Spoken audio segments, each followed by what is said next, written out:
Hi students. So we are going to see kidney anatomy. Not only kidney, we'll be seeing urinary system. So this is the second part. First part already done. So please watch that video if you have not done. So let's continue with this part. So kidney is covered by three connective tissue layers from outer to inner. Renal fascia, which is a thick fascia, a thick layer which is attaching to the abdominal wall, posterior abdominal wall. Adipose tissue, which is deep to the renal fascia, which is nothing but the fat which is cushioning the kidney, supporting the kidney, and the next layer which is very deep to the body or the deepest layer, that is renal capsule, which is a fibrous sac, which is again a thick sac which is going to protect the kidney from any infections. So there are three from outer to inner: renal fascia, adipose capsule, and renal capsule. Let's see how it is arranged. So this diagram is showing all the layers: kidney and the adrenal gland. Kidneys are surrounded by three layers of connective tissue, or three layers of protection. Renal fascia, which is thin, which is the outermost layer, which is made of fibrous connective tissue surrounding the kidney, and it is also attached to the adrenal gland, and it is attaching the kidney to nearby structures. So there is a fibrous tissue, renal fascia. The next one, that is fatty layer, which function as a cushion, and the last one which is very much attached to the kidney, that is the renal capsule, which is again tight and prevents any infection to the kidney. The substance of the kidney has two parts. It has got renal sinus and renal parenchyma. Renal sinus, as in this diagram, it is not empty. There are some structures which are going to occupy this area that can be seen here: vessels and pelvis. Let's see renal sinus. Renal sinus is surrounded by the renal parenchyma. It contains blood vessels, lymph vessels, which are not seen in this diagram, but they are present. They are present. Nerves, urine collecting structures are renal pelvis. So let's see renal parenchyma. Renal parenchyma is a glandular tissue which has nephrons in it, and there are some specialized cells as well. It is going to form the urine, has two parts: cortex and medulla part. Cortex is divisible into two parts: cortical arch, which is forming the cap around the base of the pyramid, and the renal columns. Renal cortex has got two parts: outer part or outer cortical arch, and the other part is this one, which is between the pyramids. These are the pyramids. So this is called as the renal columns. This is called cortical arch. Let's see features in the renal medulla. So I said this is renal medulla, this part. Renal medulla contains pyramids, which are 6 to 10 in number generally. A pyramid and overlying cortex is called lobe of kidney. Point of the pyramid, there is a nipple-like projection called papilla. Papilla is fitted into a cup-like structure called minor calyx. 2 to 3 minor calyx joins to form major calyx. 2 to 3 major calyces joins to form renal pelvis. Renal pelvis continues as ureter. The functional and structural unit of kidney is nephron, which is around 1 to 2 million per kidney. Three parts of nephrons are blood vessels which are entering into the nephron,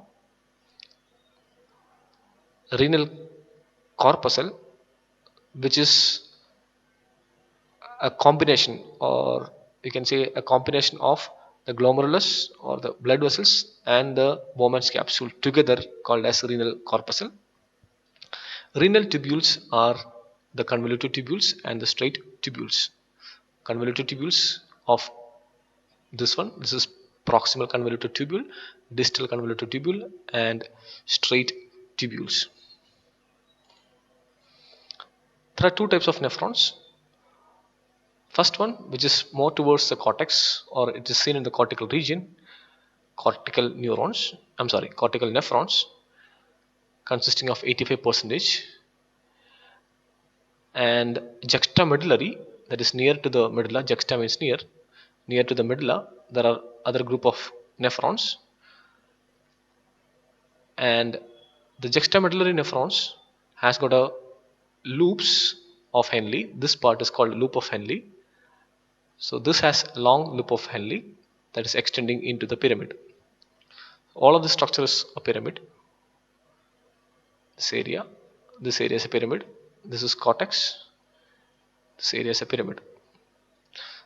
Pyramid forms the medulla.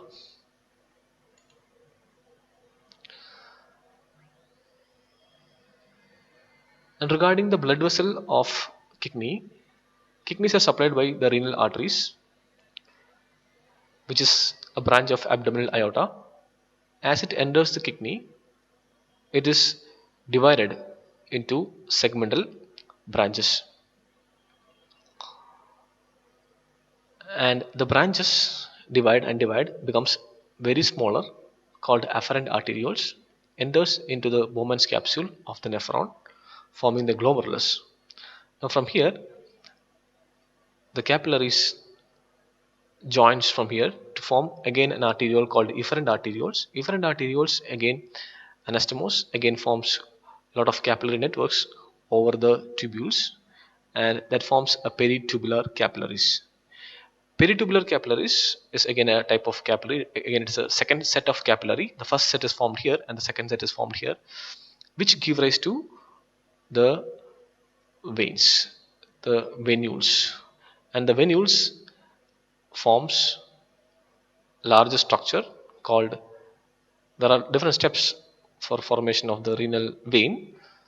So initially it is very small, forms, then it becomes larger, forms interlobular vein. There are segmental veins, and ultimately forming the renal vein that drains into inferior vena cava. So here there are two sets of capillaries. One is here, other one is this one. So this type of circulation is called portal circulation. So this is an example of renal portal circulation, where it forms a glomerulus, is a capillary. That's the first set, and the second set is here, peritubular capillary. And 21% of the cardiac output is going to the kidney.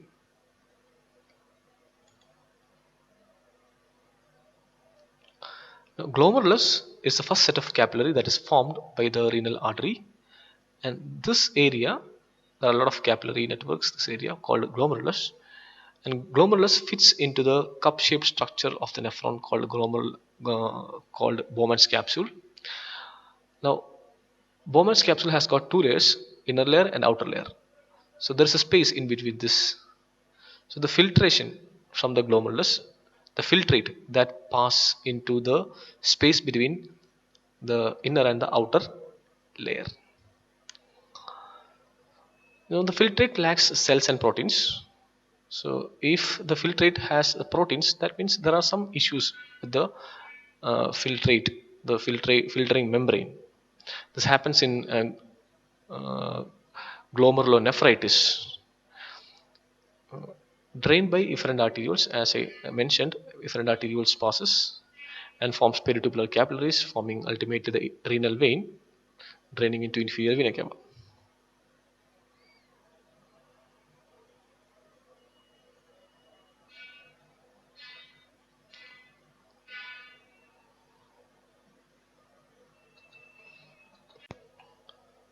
Now let's see the nerve supply of kidney.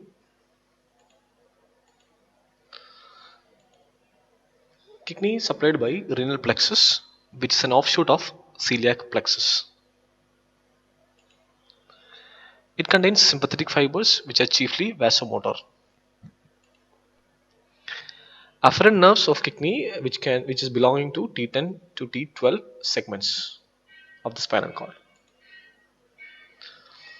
The next topic is ureter. The ureters, which are starting from the kidney to the urinary bladder, which allows the movement of urine, which is formed in the renal area, to the urinary bladder for the storage. The movement of urine from the kidney to the urinary bladder is because of a gravity. That is one factor. The second factor is the movement in the ureter, which is peristalsis. Ureter is made of smooth muscles, so they contract in a rhythmic fashion, and that is called peristaltic movement. Peristaltic movement you might have heard about in the gastrointestinal tract also. Now the urine enters in the urinary bladder. Renal cortex, renal medulla can be seen. The minor calyces forming the major calyces, major calyces forming the renal pelvis, continuing as the ureter. A coronal section of the kidney can be seen in this. The ureter begins within the renal sinus as a funnel shaped dilatation called the renal pelvis, and it continues downwards up to the lower end of the ureter. Here you can call it as ureter proper. After that, again the ureter continues and it enters into the urinary bladder. So this part is a ureter proper up to the lower pole of the kidney. They are very small in diameter. It can be easily obstructed by renal stones. Renal stones are usually formed in the kidney, which are of different types, and they may dislodge from the kidney and enters the ureter.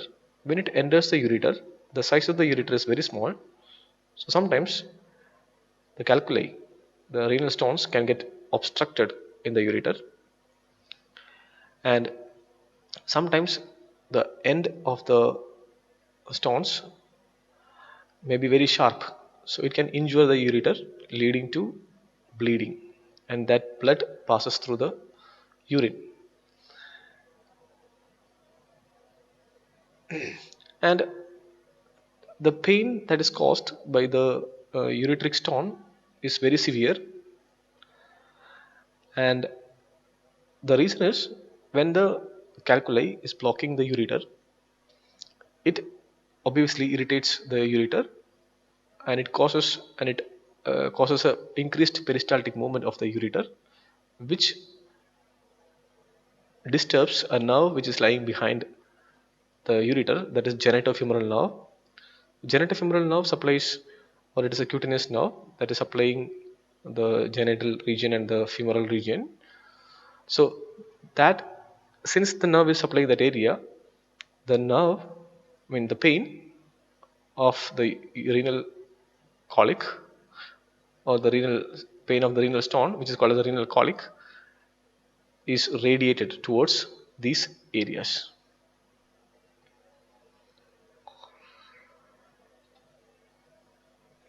Ureter, the length of the ureter is 25 centimeter, which has got different parts since it is passing through the abdominal part and also entering into the pelvis and entering to the urinary bladder. So three parts: abdominal part, pelvic part in the pelvis, and the intramural part in the urinary bladder.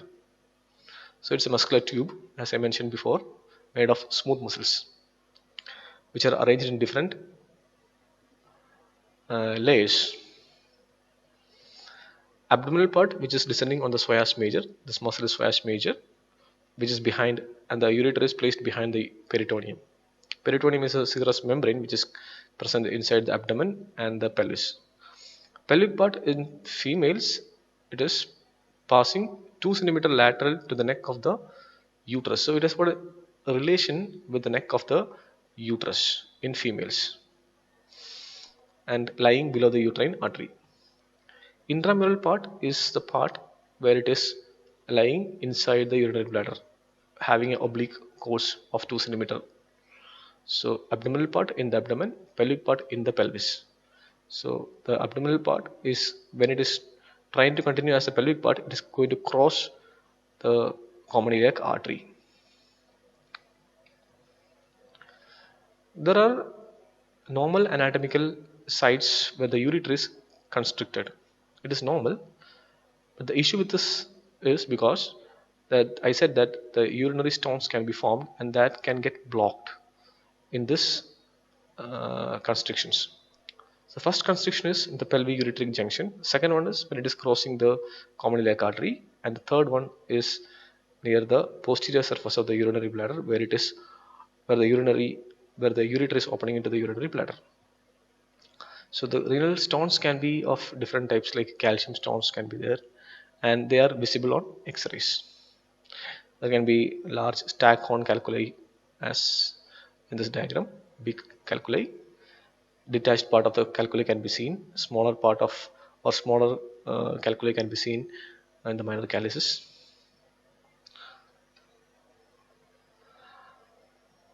Let's see the arterial supply of the ureter. Since the ureter has a long course, it is supplied by different arteries. So the upper part receives branches from renal artery since it is near the renal artery. Middle part receives branches from the abdominal aorta and the gonadal arteries as well. Gonadal arteries for the gonads. The pelvic part is supplied by branches from vesical artery, which is meant to supply the urinary bladder. Middle rectal artery, which is supplying the rectum. So this is superior vesical artery. Then uterine vessels, which is meant to supply the uterus. So as I said before, renal colic, it's a term which is used for severe pain due to ureteric stones or calculus, which causes spasm of ureter. Thereby, it can stimulate or irritate the genitofemoral nerve. So pain starts usually at the loin, and which is radiating down and to the scrotum and to the labia majus, females, and inner side of the thigh. This is because of the distribution of the genitofemoral nerve, and the pain is referred to cutaneous area supplied by some genitofemoral nerve, as I said, as I mentioned already, and also to the nerves which are mainly T11 to L2. So this nerves supplies the ureter, and this nerve has a cutaneous distribution in this area. That is why the pain is radiating into this area.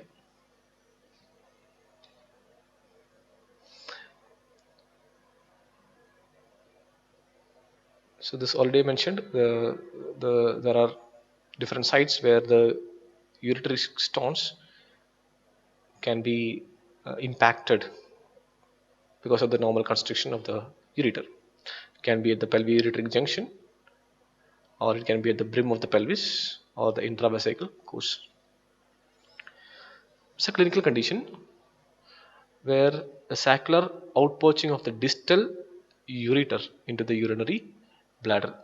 The ureter opens here in the urinary bladder. So this, if it is forming a pouch called ureterocele.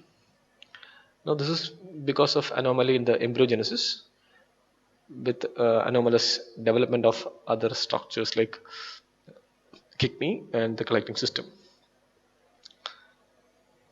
And it can be a symptom without any symptom, or it can cause symptoms like recurrent cystitis. Inflammation of the urinary bladder is called cystitis, to bladder outlet obstruction. The next topic here is urinary bladder, where the urine is stored, which is made of a muscle, again a smooth muscle called detrusor muscle. Inside the urinary bladder, the mucosa is usually having a lot of foldings called rugae, but rugae are absent in this area. This area is called a trigone, and openings of the ureters are common sites for urinary bladder infection. Now, when the urinary bladder is empty, it is entirely lies within the pelvis. But as it fills, it expands and moves towards the abdominal cavity. It can reach up to the umbilicus or even higher. A small triangular area which can be seen at the base of the bladder, and this area is called trigon of the urinary bladder, which is between the openings of two ureters and urethra.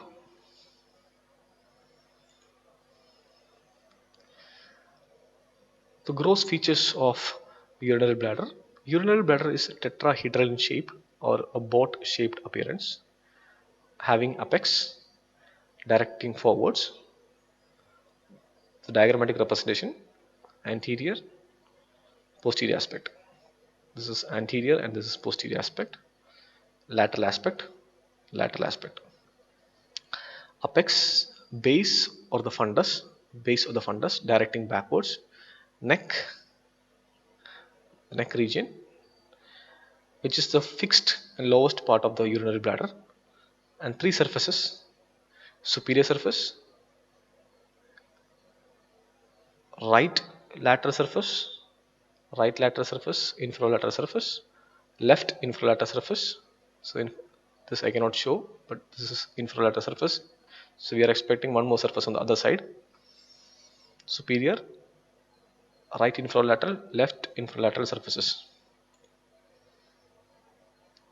And there are four borders: two lateral, one anterior, one posterior. So lateral borders are here, anterior border, anterior border is here, and posterior border. These are different views: lateral border,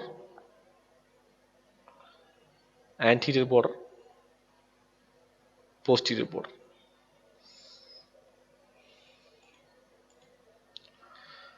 There are some ligaments of urinary bladder. Lateral true ligament, which is extending from the urinary bladder up to the tendinous arch of the pelvic fascia, which is seen on the lateral pelvic wall. Lateral and medial puboprostatic ligament. Lateral and medial puboprostatic ligaments.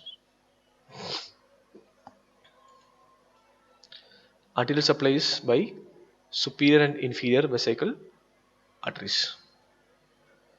Superior vesical artery. These are branches of internal iliac arteries. Anterior trunk of internal iliac artery. This is common iliac, external iliac, internal iliac, dividing into anterior and posterior division. So anterior branch gives rise to superior and inferior vesical arteries. Superior vesical artery is this one. Inferior vesical artery supplying the bladder. Venous drainage. There are a lot of plexus which is seen on either side of the urinary bladder, especially on the infralateral surface of the urinary bladder. That is the beginning of the venous drainage, the vesical venous plexus. From there, the veins are formed and that drains into the internal iliac vein, then to the bigger veins, common iliac vein, and so on. Nerve supply are of sympathetic and parasympathetic system, and there is a somatic control also. Parasympathetic system make you to pee, helps to pass urine. So this is parasympathetic system coming from S2, S3, S4, forming pelvic ganglion that supplies the urinary bladder. It supplies the detrusor muscle and the internal urethral sphincter. So when it is activated, it causes detrusor muscle to contract so that the urinary bladder is contracted and the urine starts to come down, and at the same time the internal urethral sphincter is relaxed so that the urine comes out. That is why it is written as it helps you to pee. Whereas sympathetic system coming from T10 to L2 segments, sympathetic ganglia forming hypogastric ganglion supplying the urinary bladder via hypogastric nerves. Here, when the sympathetic system is activated, it does not, it holds the urine in the urinary bladder because it is not activating the detrusor muscle, but at the same time it is going to constrict the internal urethral sphincter. Now, considering the autonomic and the autonomic nervous system here, we should also consider the somatic control, whereby you can pass urine as you want. So this is because of the somatic control coming from the the sacral segment supplying external urethral sphincter. So when the parasympathetic system is activated, it causes constriction, it causes contraction of the detrusor muscle, leading to the relaxation of internal urethral sphincter. Urine comes out. At the same time, somatic control to the external urethral sphincter, which is voluntary, which is relaxed, so that the urine pass out. Now, urethra is the continuation of the urinary bladder. It is conveying urine from the urinary bladder to the exterior of the body. It has got constrictors, as I mentioned now: internal urethral sphincter, external urethral sphincter. Internal urethral sphincter is involuntary, external urethral sphincter is voluntary, made of smooth muscles. Internal urethral sphincter is made of smooth muscle, whereas external urethral sphincter is made of the skeletal muscles. That is why it is voluntary. This is involuntary because it is made of smooth muscle. Urethra in females, it is 3 to 4 centimeter in length, and it is opening near the anterior wall of vagina, and it is between the vaginal opening and the clitoris, this area. This is urinary bladder and the urethra. So in females, the length of the urethra is very less, so that the infections, the urinary tract infections are very common in females. Whereas in males, urethra is long, 18 centimeter, having three parts: prostatic part, membranous part, and the pineal part. Prostatic part is 2.5 centimeter long. It is running in the prostate. Prostate is a gland which is seen at the base of the urinary bladder in males. Prostatic part. Membranous part, when it is passing through the pelvic cavity muscles, 0.5 centimeter. Pineal part, when it is entering into the penis, the corpora spongiosum of the penis. So it is 15 centimeter.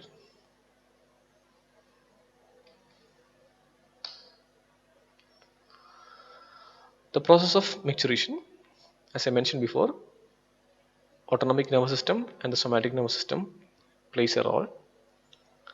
Now, distension of the urinary bladder, when the urinary bladder fills with urine, it initiates desire to void. Now, how it happens? The parasympathetic system is activated, so that the detrusor muscle is uh, acting. Internal urethral sphincter is relaxed. At the same time, external urethral sphincter is relaxed. This is voluntary muscle. The urine pass out. Now, the external sphincter, which is a voluntary muscle, skeletal muscle, which is having a poor control in infants. That is why they cannot control the urine.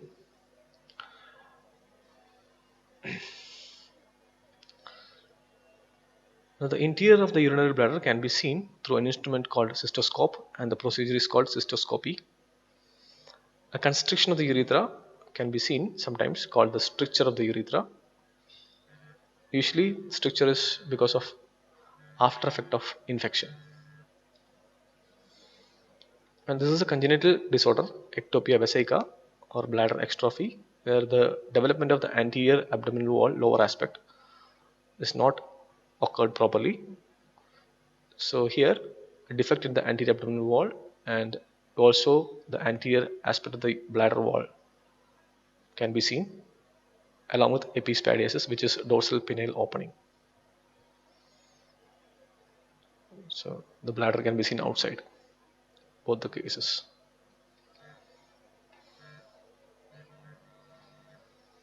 Thank you.